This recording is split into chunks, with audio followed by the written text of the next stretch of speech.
Hello guys, welcome to back our channel and our another new vlog. Hello guys. Hello. Without preparation, without planning, আমরা just বেরিয়ে পড়লাম। আর আজকে মহাপ্রভু সুয়াবির্ভাব তিথি, হ্যাঁ দোল পূর্ণিমা একদম শ্রীকৃষ্ণ দোলযাত্রা মহোৎসব।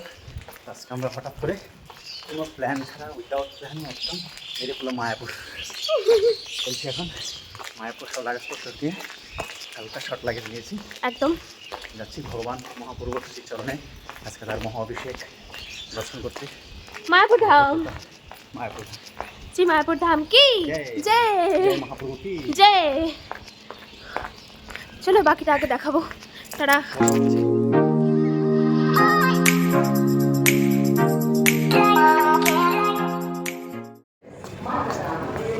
স্টেশনেও পৌঁছে গেলাম। আমাদের প্ল্যাটফর্ম নাম্বার কত 2 না? আমরা এখন যাচ্ছি প্ল্যাটফর্ম নাম্বার 1-এ আছি, প্ল্যাটফর্ম নাম্বার 2-এ যাচ্ছি। আমরা এবার ট্রেনের ছাড়ার অনেক আগে পৌঁছে গেছি স্টেশনে। ভালোই ভালো। অ্যাকচুয়ালি আমাদের বহুবার এইভাবে ট্রেন মিস হয়েছে। না আমার আর তোমার যখন একার জার্নি যে কটা জায়গাতেই গিয়েছি জলপাইগুড়ি বগেরা, ওগুলো তো কোনো মিস হয়নি। এবার কয়েকবার হয়েছে সেটা আলাদা কথা। আড্ডা, গল্প, ঘোরাঘুরি এবং হাসি ঠাট্টার মধ্যেও তোমাদের সাথে কিছু ইনফরমেশন শেয়ার করতে চলেছি, যেটা খুব ইম্পর্টেন্ট ইনফরমেশন হতে চলেছে মায়াপুর ব্লগ সম্বন্ধে। তোমরা যেতে গেলে আশা করি এই ইনফরমেশন তোমাদের খুব কাজে লাগবে। তো স্টে টিউন। মালদা থেকে মায়াপুর যাওয়ার জন্য আমরা ইন্টারসিটির টিকিট কেটে নিয়েছিলাম, যেটা সময় ছিল সকাল 6:30 এবং ইন্টারসিটি 4 থেকে 5 ঘন্টার মধ্যে নবদ্বীপ ধামে আমাদের থামিয়ে দেয়। ফিল করছি এখন। ট্রেনে করে মালদা থেকে মায়াপুর যাওয়ার অপশন তো আছে প্রচুর, কিন্তু সব থেকে বেস্ট টাইম হচ্ছে সকাল 6:30 টাইমটা, যেটা আমরা অলওয়েজ গিয়ে থাকি। ফাইনালি ট্রেন ছেড়ে দিল, এখন আমরা একদম রিল্যাক্স হয়ে যাচ্ছি বলো, আর হাওয়াও দিচ্ছে, সেই লাগছে, খুবই সেই মজা হচ্ছে না। হাওয়াটা ঠান্ডা লাগছে তো। হ্যাঁ, উইদাউট প্ল্যানিং, উইদাউট প্রিপারেশন কি করে বেরিয়ে গেল, মানে এটা হয় না, না रहने को घर না जाने का ठिकाना, बस निकल पड़े, তাই না বলো? ট্রেন জার্নির আসল মজাটা কোথায় বলো তো? সকালের ঠান্ডা হিমেল হাওয়া, সঙ্গে জানলার ধারের সিট। ও মাই গড, অসাধারণ অনুভূতি জাস্ট।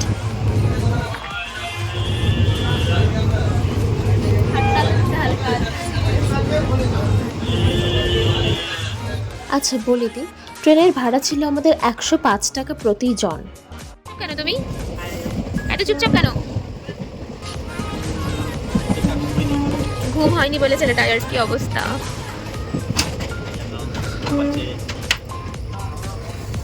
এখন বাজে 7:30, দেখতে পাচ্ছ তোমরা, এখন বাজে 7:30। আর হয়তো নবদ্বীপ কখন পৌঁছাবো আমরা?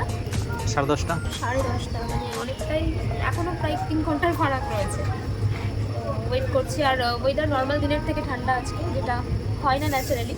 হোলি মানে এখন অনেকটা গরম পড়েই গিয়েছে, তবে আজকের দিনটাই অনেকটা ঠান্ডা আর মনে হচ্ছে। আর কিছুক্ষণ আগে তো আমি পূর্বাভাসা পেলাম, মেসেজ এসেছে যে বৃষ্টি হবে, তো দেখা যাক। ছাতা নিয়ে আসিনি। এটা কোথায় এসেছে, আমরা কোন স্টেশন? না জানা স্টেশন। মহান পণ্ডিত বলতে বলতে ঘুমিয়ে গিয়েছে, কথাও গল্প করতে করতে দেখছি হঠাৎ করে নাক ডাকছে, সরি নাক ডাকিনি, উঠে গেছে। কিছু না ঘুমা, আমি ভিডিও করছি না। এই যে ওভার অ্যাক্টিং অ্যান্ড নটাঙ্কির সেকেন্ড ধাপ শুরু হলো। মানুষ নাটক। ট্রেনে বসে আশেপাশের মানুষের নটাঙ্কি দেখার সাথে সাথে এই যে বর্মশাইয়ের নটাঙ্কি দেখতে দেখতেই বাকি ট্রেনের টাইমগুলো কি করে কেটে গেল না জানে। আমার পাশে যেটা বসেছিল খুব সিরিয়াস পার্সন ছিল, গল্প গুজব পড়ার কোনো ব্যাপার ছিল না। তো যাই হোক, করতে করতে সময় কাটলো, আর আমরা এবার ফাইনালি নবদ্বীপ ধাম পৌঁছেও গেলাম।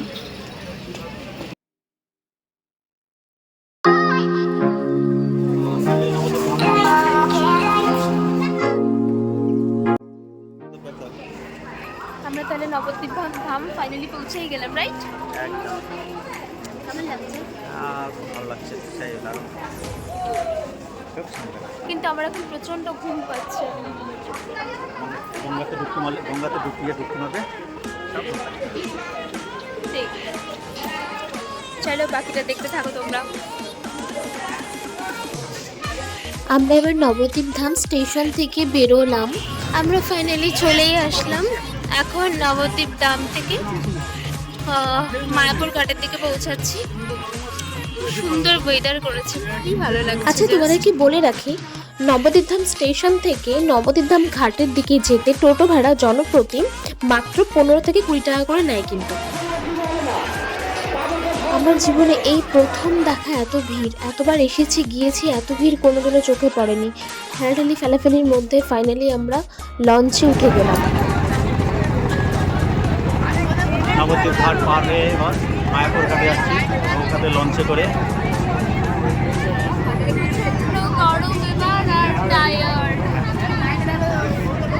প্রচণ্ড লোকের ভিড়। এই লঞ্চ এবার মায়াপুর ঘাটের দিকে গিয়ে থামবে। নেক্সট ভিডিওতে আমরা তোমাদের সাথে শেয়ার করব আমরা কোথায় ছিলাম, কতদিনের জন্য এবং খরচ কত লাগলো। তো ভিডিও ভালো লাগতে গেলে একটা শেয়ার, একটা কমেন্ট আর একটা লাইক অবশ্যই করে দিও। চলো টাটা।